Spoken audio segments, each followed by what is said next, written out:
Hello and welcome to another episode of the Fully Charged Show podcast. We've got a great conversation for you this week. It's great fun. Essentially, what I would love to be able to witness is someone who's never seen Fully Charged, never watched me on any TV show ever, doesn't know, hasn't got a clue what I've done in the past, nothing, absolutely nothing, and also doesn't know anything about today's guest. We're not quite exactly the same age. I'm going to claim that I'm slightly younger, but by the time you get to my age, it doesn't really make much difference. And it's just two men talking, and the amazing, incredible amount of knowledge and experience my guest has about the automotive industry, very specifically, just incredible global view of what's going on with the automotive industry. So and in particular electric vehicles and battery technology and electric motors and real proper nerdy stuff. But I think we've managed to keep it as open and as accessible as possible.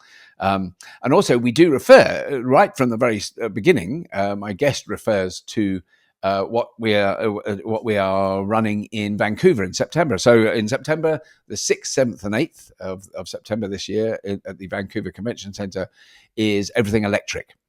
Our live show, and we were in Vancouver last year, and it was incredible, amazing response. People came from all over North America. I met a couple who had driven in their GM Bolt from Austin, Texas. And if you look on a map, it's not exactly a neighboring city. It's quite a long way. That was incredible.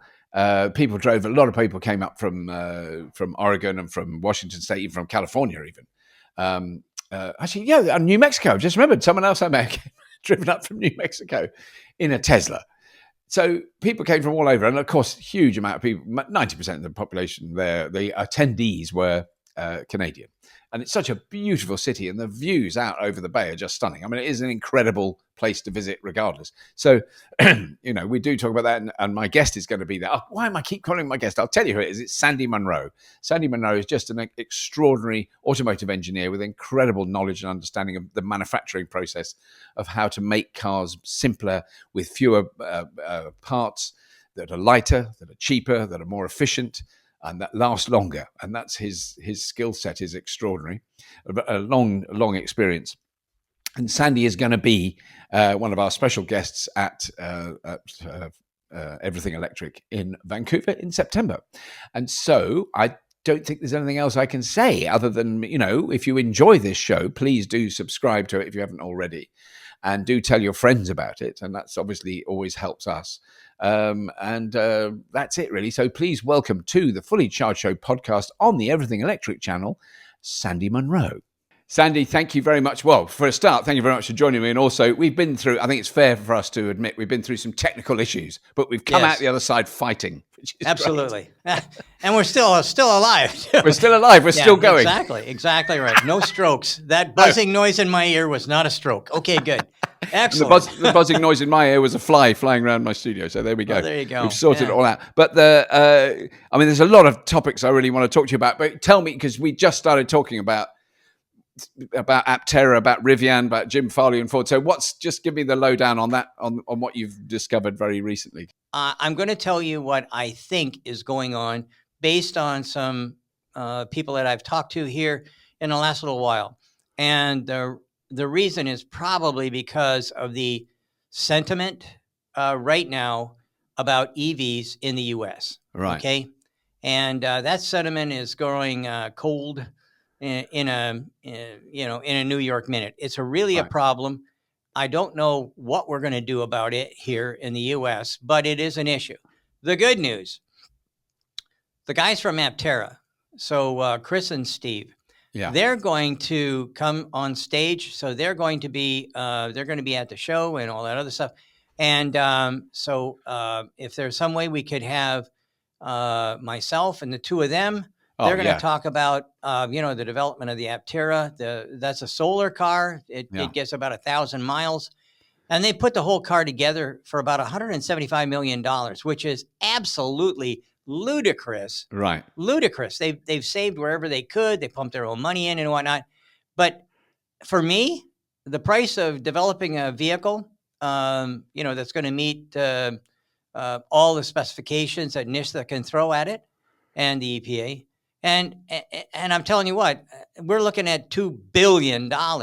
Yeah. So I think they've done a remarkable job. So this is going to be a great story, and I'm positive that your audience is gonna eat it up. Oh yeah, So, absolutely. Yeah. Well, if you remember, there was one in San Diego. We had the Aptera in San Diego, and I once we'd unveiled it, I could never see it. It was always completely surrounded by a big crowd of people. Exactly. It got a lot of attention, didn't it? It's it does. Amazing looking car. I just think it's extraordinary. Yeah. Well, then let's leave that there for a minute. But I mean, the general mood. Then I mean, just so I've got that picture right, the general mood you think in the USA has definitely shifted as regards to the attitude to EVs. I mean, is it just that it's become a kind of political football and it's being kicked around by, as you're coming up for an election? Is it a topic that's discussed by pundits and I don't know? Is it on the list of topics? Here's the thing. So I watch no neys. Me neither. I've given up on that. And I'll read technical things, telling you about new battery technology or whatever. But I absolutely flat out do not subscribe to any cable TV at all. Yeah. I just don't do it. I cannot stand it. It's mostly a pack of lies. I'm so tired of the ridiculous acquisition. You know what? I was being interviewed by somebody else, and they said, well, Sandy, a lot of people have been stranded. They didn't they didn't have enough electricity to get to where. And I said, good. Tell me one case. Well, it's everybody knows. Nobody knows. No, I've never heard of it. Never seen it. You know what? The population. If you go to LA, if you see cars on the side of the road, obviously they have some kind of a problem. Well, guess what? I've never in LA driving in one. And I'm spending a lot of time out in California, LA and San Francisco. I have not seen one electric vehicle, regardless of who's got it, not one sitting at the side of the road. And then they talk about fires. Okay, so we've been counting them up. I've seen 12 or 13 fires, at the side of the road. Yeah. All of them are ICE vehicles. Yes. None were electric, not a single solitary one. Yeah. So it's back to, hey, we need to have a story. And there's a story about, dog bites man. No, the story has to be man bites dog. Yeah. That's the story. The one in a bazillion kind of. And so as long as these clowns are going to go after clickbait and whatever, if it bleeds, it leads kind of stuff, it's going to be an issue. So right now, the population is being sucked in, but that's because the TV channels need to get advertisers. I don't know how it works. Yeah. But anyway, so I think that's what's going on. That and the fact that the U.S. government is in the process of vilifying everything China. Okay? Yes. And that's, we're not at war with these people. They didn't do anything. We were the ones who came there. Yeah. That was Harvard. Yeah. Oh, yeah, you got to go to China. McKinsey. Oh, yeah, you got to go to China. Yeah. Our customers. Oh, yeah, you got to go to China. Oh, yeah, offshore. Yeah. Well, guess what? When you give it away, somebody's going to figure it out, and they're going to cram it right back up your ass. And there you go. And that's how it works. So anyhow. But also they got good. I think that's the other thing. Oh, no, they didn't get good. They got best. Yeah. When the Japanese start saying, hey, you know what? These guys are kicking our ass. And where did they get the training? Yeah. Toyota, Honda, BMW, Mercedes, Cadillac, every major supplier came in there and showed them how to do the job exquisitely well. And then what happened? Well, Sandy and Munro Associates, we couldn't buy a job in the United States. Right. We do training on how to design cars. Nobody wanted to hear about it. Oh, we're getting everything from China. Okay, fine. Yeah. So in early 2014, I got an invitation to give a speaking engagement. I didn't go. Why? Because I didn't really want to. I believed what I saw on TV, buildings falling into rivers, people starving to death. I've been to lots of poor countries. I didn't need to go to another. My guy went instead, Dave Foreman. He gets over there and he phones me. Oh, Sandy, you can't believe this place. Oh my God, this is spectacular. You got to get on a plane and get over here. Well, maybe next time. I went over the next time. Holy mackerel. I couldn't believe my eyes. Shanghai was what New York wishes it could be like Shanghai. Yeah. Shenzhen, the population of Canada in one city. Oh, yeah. It's got to be crowded. They're starving to death. No, they weren't. Best meals in my life. Everything was spotlessly clean. Typical. This is how the media works. Yeah. Bullshit on top of bullshit. Yeah. Make it up. Find some kind of a picture that means who knows where it even came from, and then claim and look real serious on the camera. Yeah. I'm telling you what, when we went over, I would have classes with 500 to 2,500. Wow. Yeah. I never saw that many people that hungry for training on how to design vehicles that have minimum numbers of parts, that have the highest possible quality, that have the lowest possible weight, that use all the technology that nobody else wants to get involved with because, well, the good old reliable iron here. We're in the iron age, Okay, so at the end of the day, these guys from 2014 to 2020, they got my undivided attention. And we showed lots of people how to do things, gave them our books, showed them. We critiqued their products. We would take them back here, redesign them, pull out 30% of the parts in some cases, make it so that you could easily put these things together and then hand them back. And everybody, oh, that's good. That's good. Okay. Now what is it? Oh, you're a traitor. Yes. Wait a minute. None of you guys wanted to hire me. Yes. None of them. And you told me I should go to China. Yeah. And now you're saying I'm a traitor? What? I mean, what is that? Whiskey, Foxtrot, Tango or something? I don't know. Something like that. Whiskey, Tango, Foxtrot. Yes. There you go. I knew I'd screw it up. Yeah. Yeah. But it is fascinating because I don't know if the same things happened in the USA since the 100% tariffs been put on Chinese cars. But there's talk of that in Europe. And the biggest reaction to it, against it, of putting much smaller tariffs, like we're talking, 12 to 35% tariffs on Chinese imported cars in the EU. And the biggest negative response to that proposal was from the manufacturers. So the boss of BMW, the boss of Stellantis, they all said, we don't want this. We do not want to put that because they sell cars in China. Right.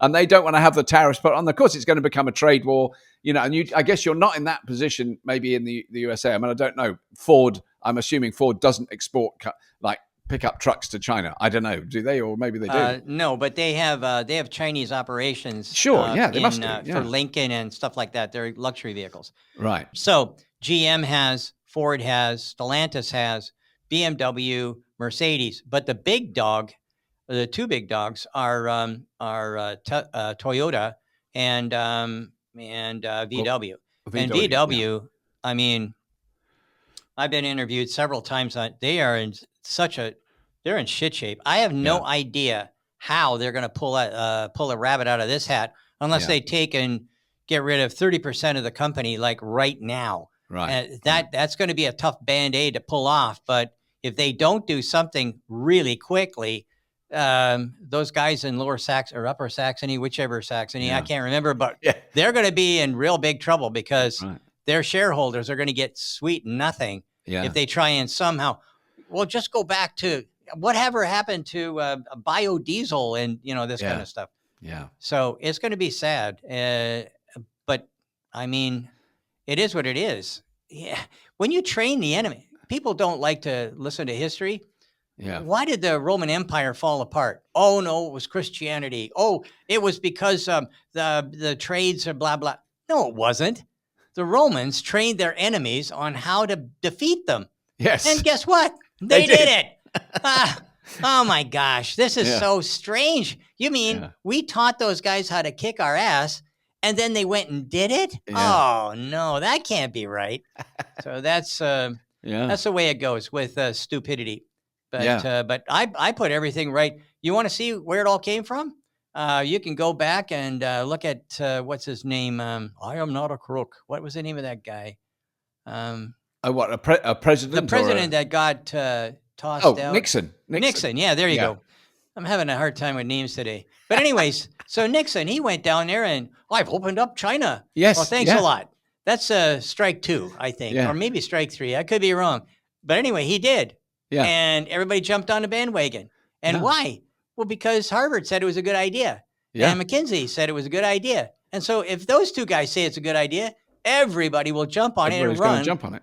And it was cheaper labor. You could make the same product in China that you could make in America, but for half the price because the labor was cheaper, and there wasn't, all the reasons. Actually, here's the thing: the amount of labor inside of a vehicle is somewhere between 5 and 15%. Wow, that's it. That's amazing. Everything has to do with the cost of goods. Yeah. So suppliers are less expensive in China simply because they can get raw materials cheaper, much cheaper. And they don't require as much profit. They don't have shareholders in most cases. It's usually family kind of things for the tier 1s and tier 2s. And so consequently, you can get the job done for a lot less money. Right. But it's mostly material costs. Material is expensive in the States and in Europe. It's expensive, and it is what it is. So that part is what really makes it cheaper. Yeah. That and the fact that if you really want to get into it, so it's 5 to 15% for labor. However, that doesn't tell you the real story. The real story is efficiency. Yeah. Efficiency in China, they're running around anywhere between 110 and 120%, based on what we would classify in the U.S. as work efficiency. Right. In the U.S., I think it's like 80. I can't remember the numbers, but somewhere around the high 80s. Right. Canada, it was a little bit higher, but they've dropped down to the same efficiency rating as what you got in the States. Right. And in Mexico, they're in mid 90s. Okay, Mexican labor moves faster. They're more effective, efficient. They're there to work, not smoke dope or whatever it is that we've got going on here. Yeah. And in Europe, it's high 70s, low 80s. Wow. Yeah. So when you've got that kind of a situation, your labor is going to double or be half if you look in the other direction. But at the end of the day, that's just because we put a lot of rules and regulations and allow people to basically screw off. It's different, totally different mindsets. I mean, and also it's without question, it doesn't matter what you do in a way, it is not a level playing field. I mean, the Chinese, 10, 20 years ago said we need a lot of raw materials to make, new energy vehicles, as they call them. And they went and bought them then, And at the time that the likes of BMW and Volkswagen are going, maybe we can make a nicer hybrid.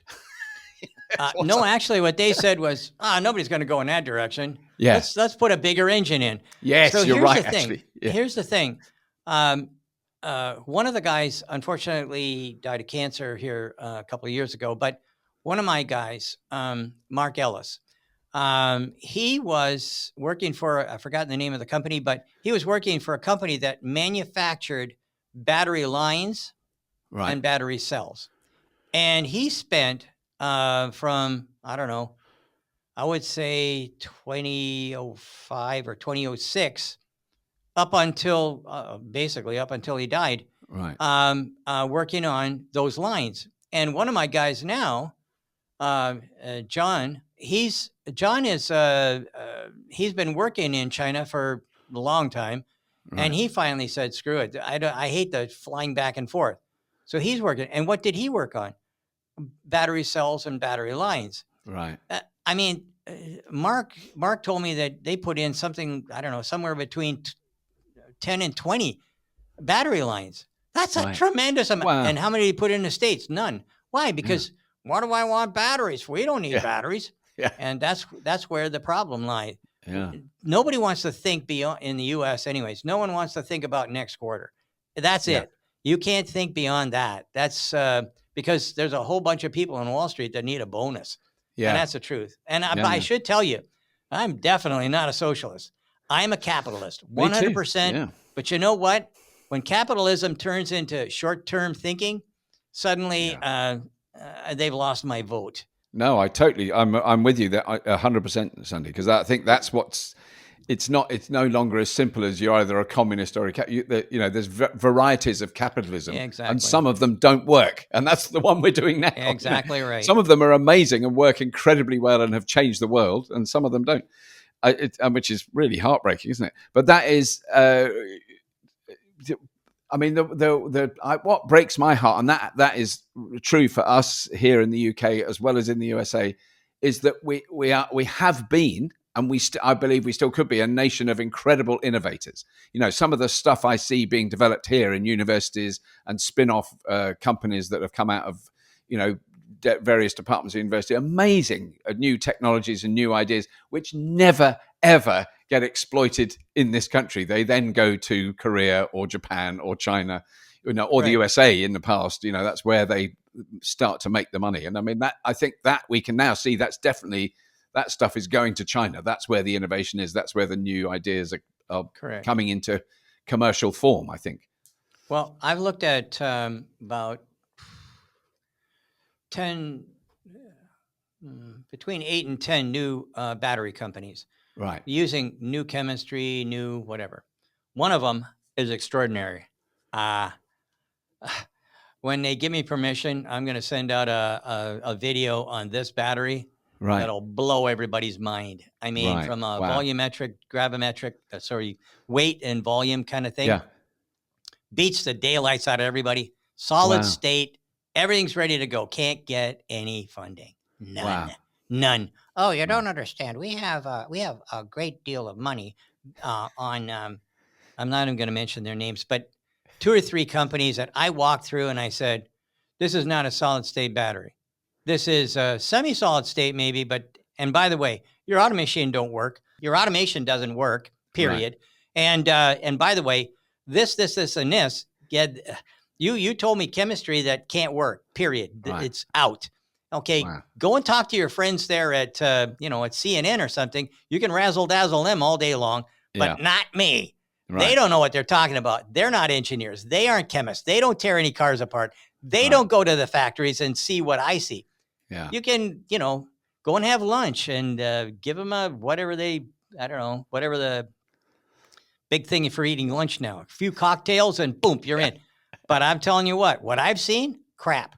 Until I saw there's 3 out there. 3 of them, wowzers. And this is all in the USA? All in the US, yep. Right. And one of them is probably going to be acquired by a Chinese company. Yeah. If somebody comes along and says, "Hey, I'd like to give you $1 billion for your company," would that work? Yep.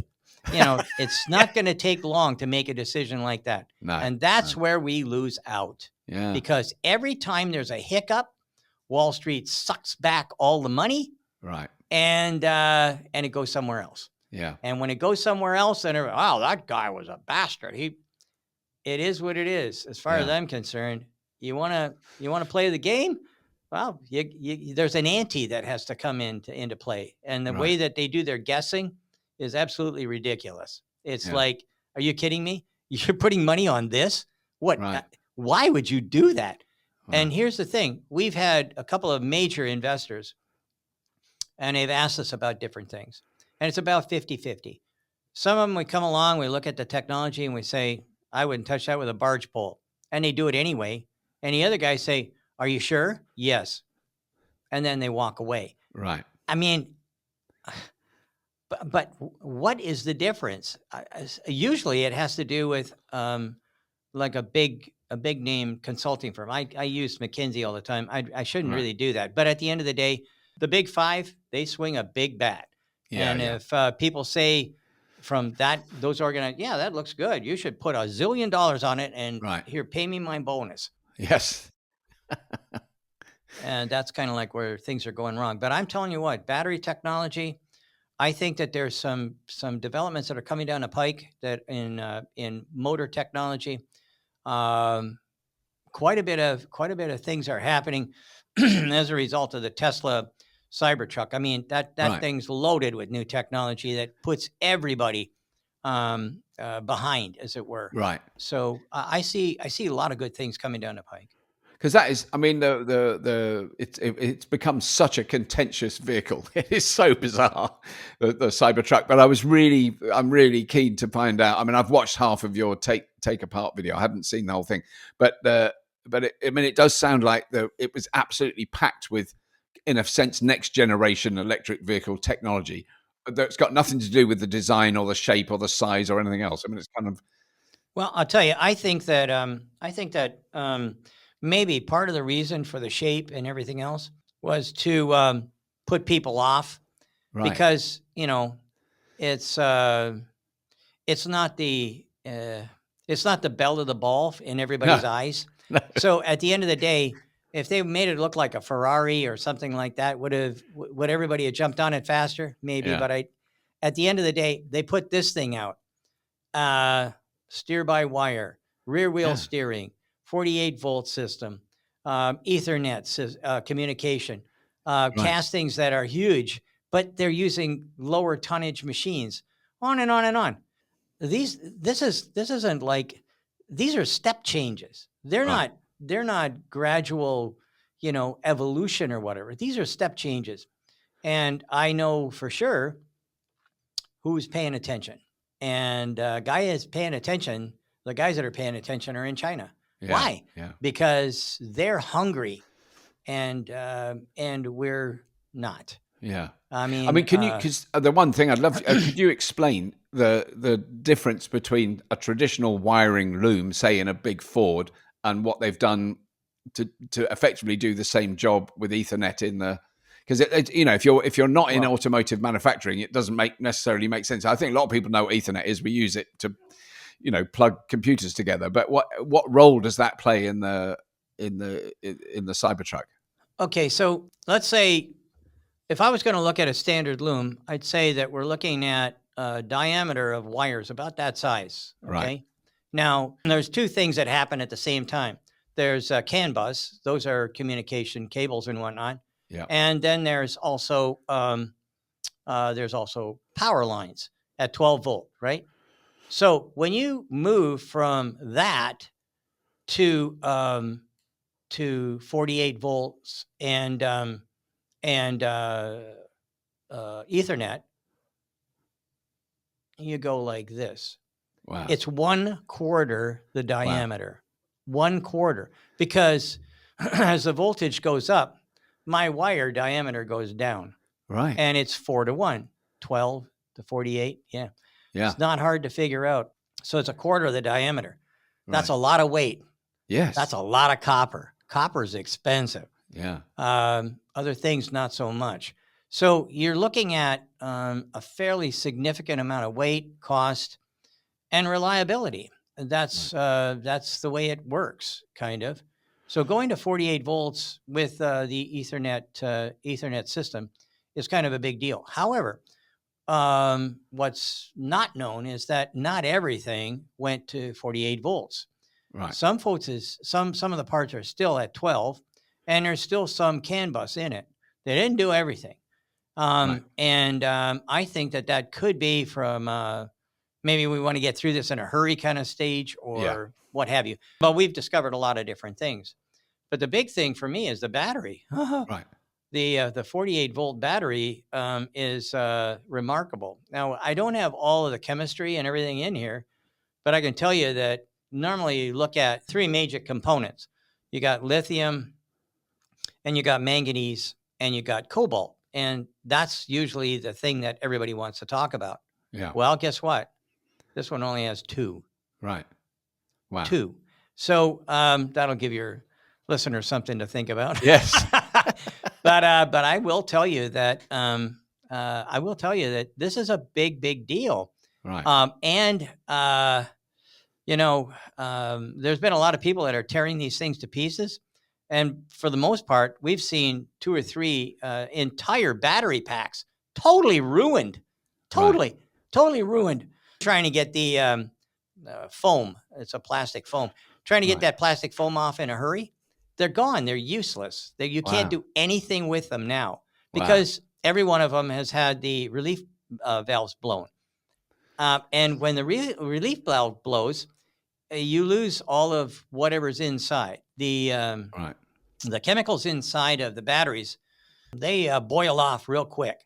Now, Right. I don't know who was standing there or whether this was done indoors or outdoors, but if it was done indoors, that's a tremendous amount of Right. chemicals you don't want to be breathing in. Right. We didn't do it that way. So we have, like I say, we have 3 of them that have been extracted, and they're perfect. Oh, the other one's not so good because it's very easy to short these things out. Right. So, they still have stuff in them and whatnot, but they're not, I'm not going to be cutting them open, and Yeah. there's no point in it. But everything that we've seen so far tells me that the Tesla 4680 is a far superior battery to the other one. And by the other thing, the shell is thinner. The Right. 4680 shell on the outside, like the container, is The quite a yeah. bit thinner. And the manufacturing process is totally different.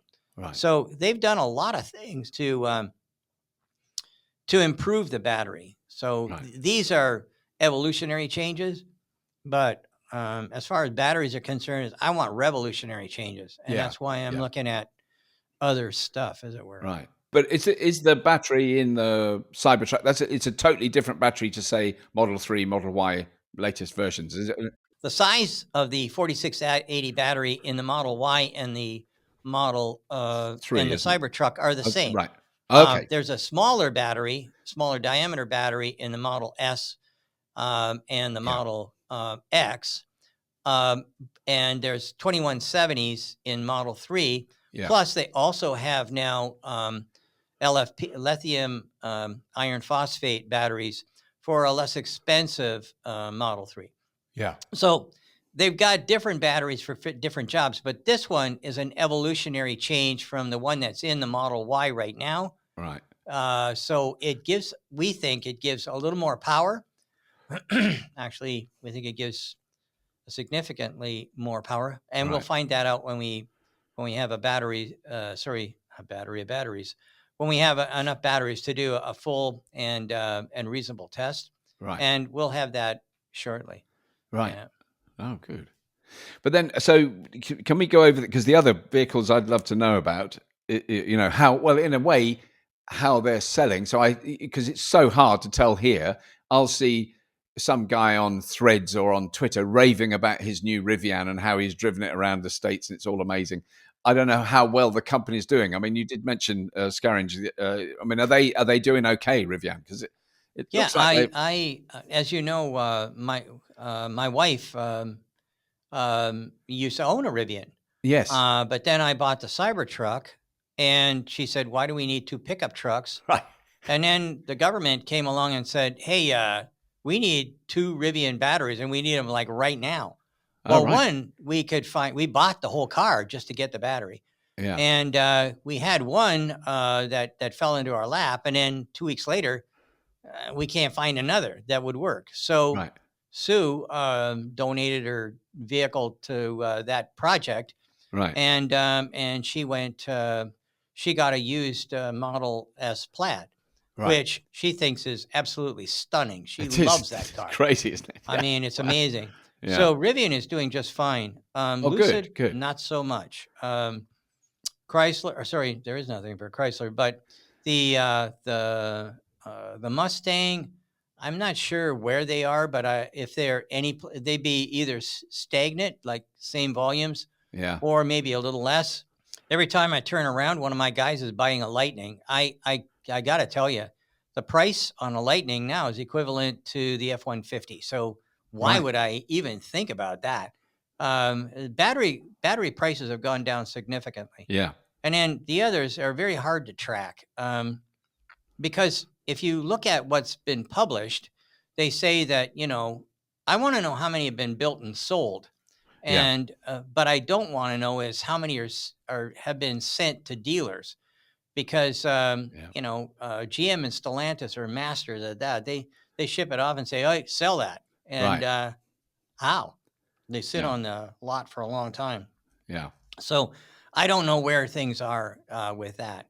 I only know that in Mexico, there's a lot of there's a lot of interest in Chinese vehicles in Mexico. Mexico and South America, that's where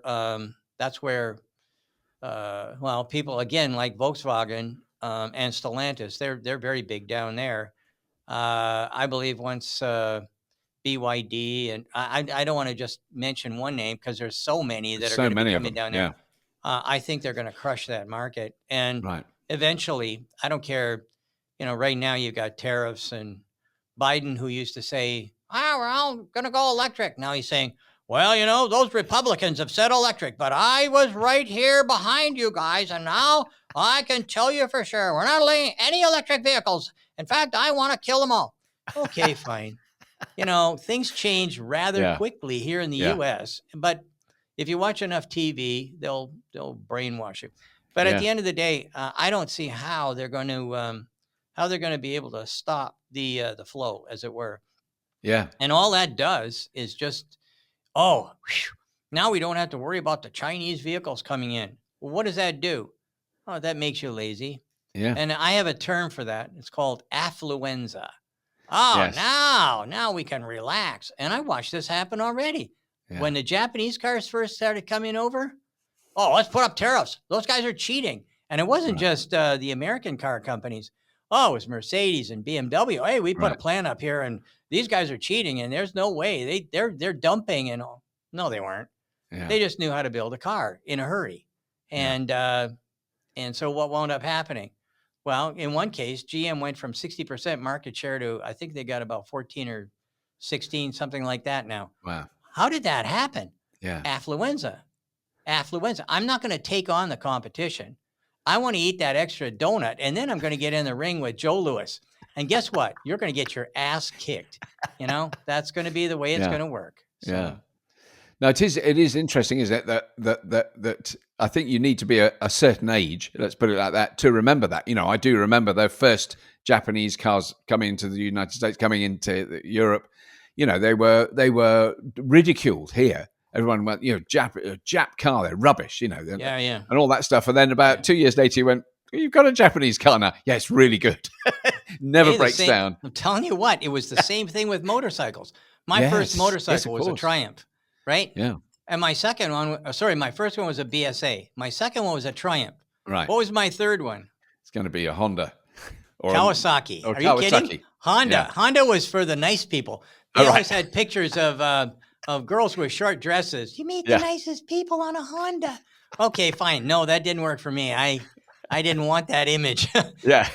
So anyways, I got that Kawasaki. Holy mackerel. The thing was like a rocket ship. Yeah. And anybody that's ever driven a Triumph for a long distance knows that your ass goes to sleep and you have a hard time putting down the kickstand. And then when you try and get off, you can't walk. You fall down in a heap. But luckily, the oil leaking out of the crankcase would break your fall. So there you go. But you can spend a lot of time tinkering with it because it's constantly. My brother had one. It was all it ever did was it was always in pieces in the garage. It was always being It's a hobby. It's like two things. You get a motorcycle for some of the time, and then the rest of the time you get to take it apart and put it back together and see how fast you can do it. Yeah. But I mean, the fact that we can remember that and how that changed the automotive industry and how eventually, it didn't destroy the American automotive industry. It had to adapt. It certainly shrunk it. The kind of indigenous General Motors, Ford, lost a lot of market share to the Japanese, but they did survive. And now we've got the Chinese coming.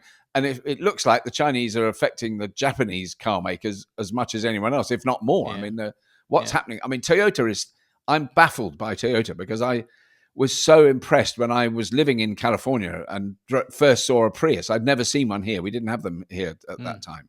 I was so impressed with that. I thought, what a genius bit of engineering and how just such beautifully carried out engineering. It works faultlessly to actually have an engine, a combustion engine, start without going, it just went, it's off, it's on, it's off, it's on. There was no judder, there was no shaking.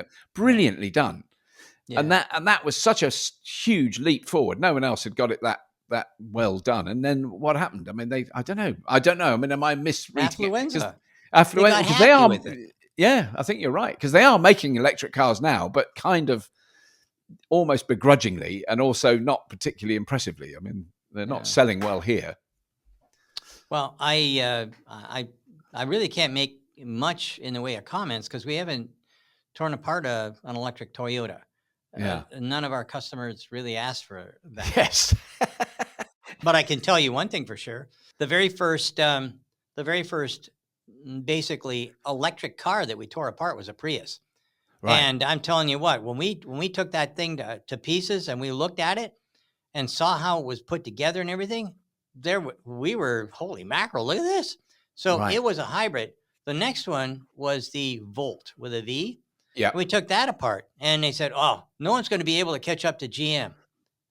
Well, guess what? They shit canned that car. And then they brought out the Bolt. And the first one we got, it seemed okay. But then we got a Tesla. And oh my God, the differential between those two vehicles, I mean, it was like night and day. Okay, the Bolt was, from a fit and finish standpoint, it was far superior. Yeah. When you look at gaps and those kinds of normal things. But when you went, this thing goes like a Ferrari, and oh my God, look at these circuit boards, and look at this, all this fancy software stuff. Yeah. How come nobody else has done this? That's what. So the Bolt kind of, and then they caught on fire, and everybody blamed GM, but it wasn't. It was LG that made their buggered them batteries. up. Right. So again, if you get on the wrong side of who's gonna take on LG and say LG batteries, blah blah? Nobody, because nobody knows what the heck the battery is. So who did they do? They whack GM. Everybody says that I'm cruel to GM, but no, not really. Yeah. If they do something stupid, I'll say it, but they should never have been taken to the woodshed because of something that LG did. So anyhow, it doesn't matter. But now we're in a totally different era.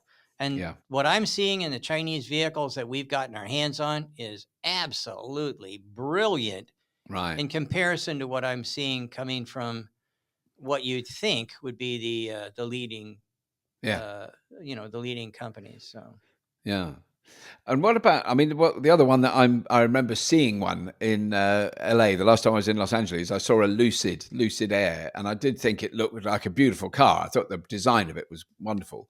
But they because there's been so many of those startups. If you think of all I can't even remember them all. But there has been a lot of this is going to be another Tesla, and they've all disappeared. Except Lucid seems to have hung on. I mean, are they a plausible company? Do you think? Are they going to be around for a bit?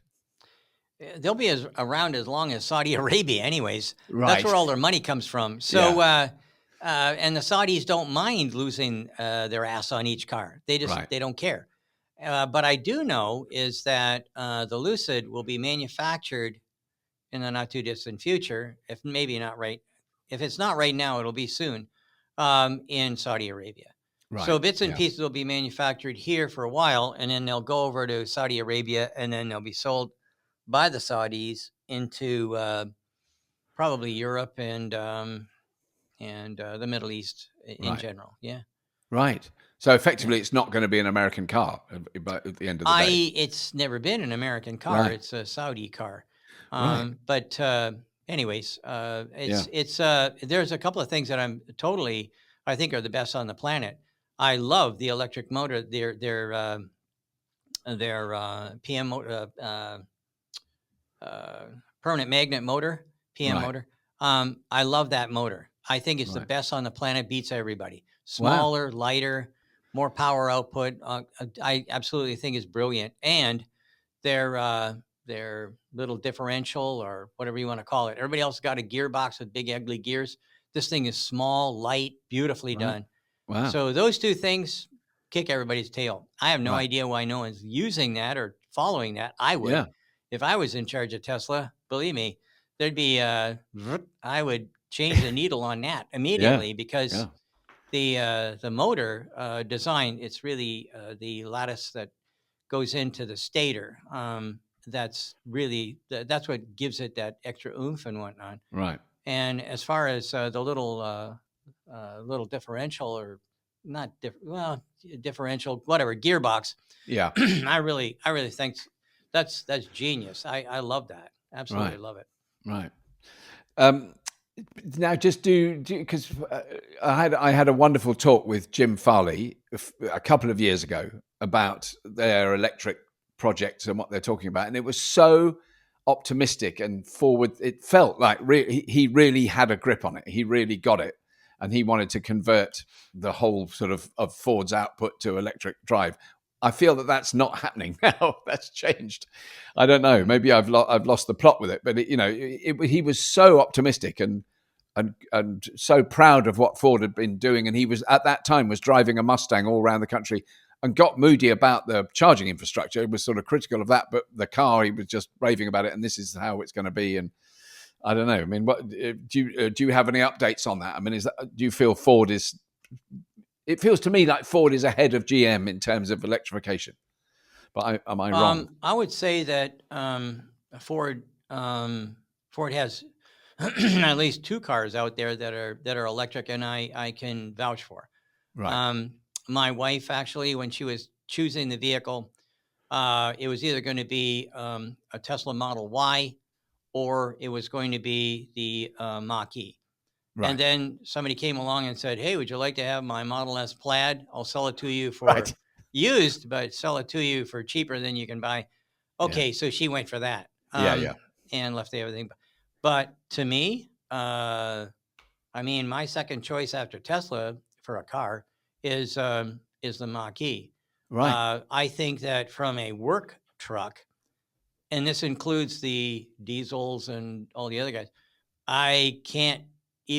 there is no comparison between what you can get in the Lightning if you're actually working for a living, right, as everybody else. So what's the Rivian?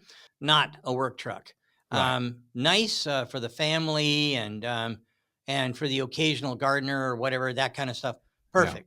And off-roading, it does phenomenally well. It kicks the daylights out of a Jeep.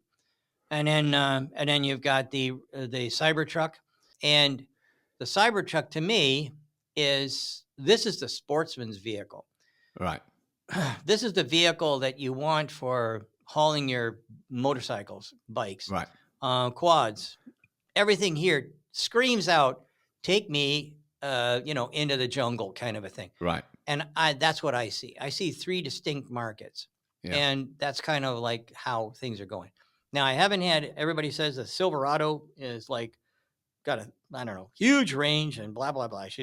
But it's really heavy.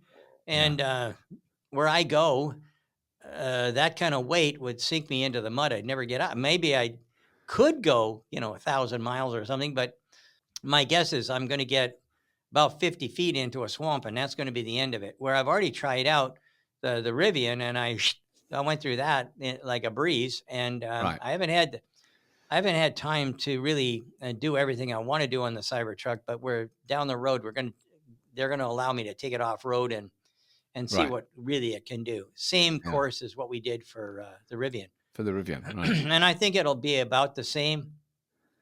But I do think that from a log crawl, it's probably going to be. I think that the Rivian is going to win on that one, right? Because there's so much distance between the wheels and the what do you call it? In the Cybertruck. Yeah. It does seem enormous. Yeah. But what I really like to see is some of these Chinese cars into the States. I mean, the Geely. Oh, and then we talk about the ones that we still can get in here. Volvo, excellent vehicles. Yeah. I mean, everything coming out of Sweden right now, it's hard for me to say anything but, hey, you should buy that. Yeah. BMW, we've only had them for a little bit. I think they're a little too, they got a lot of lights and stuff. Yeah. And the biggest grill on the planet. Don't they? I think that if they would just stick with the normal BMW look and feel, I know that there's somebody that's saying, "Well, no, we have to be different." No, you don't. If they could do that, Mercedes, my wife and I took one of those home, liked it a lot. It was very comfortable and whatnot. Unfortunately, the only VW I've had a chance to drive is the EV4, and that turned out to be one of the worst experiences ever. We almost did not get home. We could not make the app work, and they own Electrify America. And we went to Electrify, and nothing worked. Nothing. It wouldn't work at all. It's so I don't heartbreaking. Know. Yeah. Well, at the end of the day, do you mean the ID4, the kind of the small ID4. SUV? Yeah. No, I mean, well, the example we had of that is we have a charger that is sponsored and funded by Volkswagen in our local supermarket, and it has Volkswagen branding, and it's all Volkswagen, and it has like rolling commercials for the ID3, ID4, everything. And then our neighbor who had an ID3 drove up there, plugged it in, it started charging. When she came out of the store, she couldn't unplug it. And we've since found out it just froze up. The whole system went wrong. And it took hours for them to, switch off at the mains. And, it was like a nightmare. She was there for like 2 and 3 hours. Every other brand of car that we've ever heard of any sort, hundreds of different Chinese, Teslas, everything always works. And when you come back, you can unplug it, but not the Volkswagen. And it was like, this was in the early days, to be fair to Volkswagen. Wow. But the fact that happened at all is just like, what the hell? How can you get that wrong on your own charger? I have no idea. But apart from Tesla chargers, the only ones that I really like are ABB. Man, I'll tell you, Sweden seems to be they're like very magic when it comes to this sort of stuff. And ABB and quite frankly, anything that comes out of Sweden from ultimately Geely, but anything that comes out, I've had nothing but good success with. Yeah. Well, Polestar here, very popular, the Polestar brand in the UK. I forgot about them. Yeah, but they. So anyway, at the end of the day, I believe that there will be some people that are going to win, and others, like I said, are going to have a really bad time for the next 5 years. Yeah. And that's what I'm saying. 5 years, and I'm saying 50% of the market, like a manufacturing market, is going to be electric. If it's if it's a pickup truck or any type of car, it's going to be. And Sandy, you're full of shit. Well, we just heard from blah blah blah, and he's on CNN, and he knows. Okay, fine. Well, that's good. Listen to him. I don't give a damn. I'm old. I don't care. I'll be 80 by then. Do you think I'm going to give a damn? I'll be sitting there with a drool cup, and so I won't care. No, I'm sure you'll still be tearing cars to bits. Maybe. Sandy, we've talked for a long time, I really appreciate it because it's always fascinating talking to you and hearing all your experiences and things. But we better wrap it up. But I mean, is there any last thing you wanted to say, just to make sure that we sort of cover everything? But I don't know. You don't have to. Don't feel pressured. I think that everybody should visit Vancouver this September. Yes, thank you. That's what I would.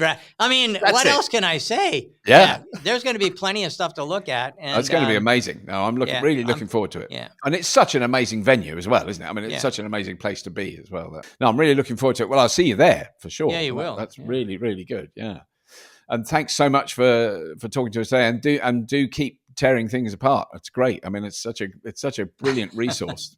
The stuff you do is fantastic. Yeah. But, well, I really hope you enjoyed that. I know I had a fantastic time talking to Sandy. It's always brilliant fun spending time with him. It's a real privilege when we are doing our live events and Sandy's there. He's always, as my mother-in-law would say, he's good value. He really is. He's an amazing man. I'm so knowledgeable and just gets it and gets the kind of that one advantage we have with age is we have that view of, really the last 50 years of history and what's happened in that time and how history often does repeat itself, not always in good ways, but not always in negative ways. But you can see patterns emerging where you go, oh God, this is just like when we did this before, etc., as you heard. Anyway, really hope you enjoyed that. Please do join us again whenever you can. And as always, if you have been, thank you for watching and listening.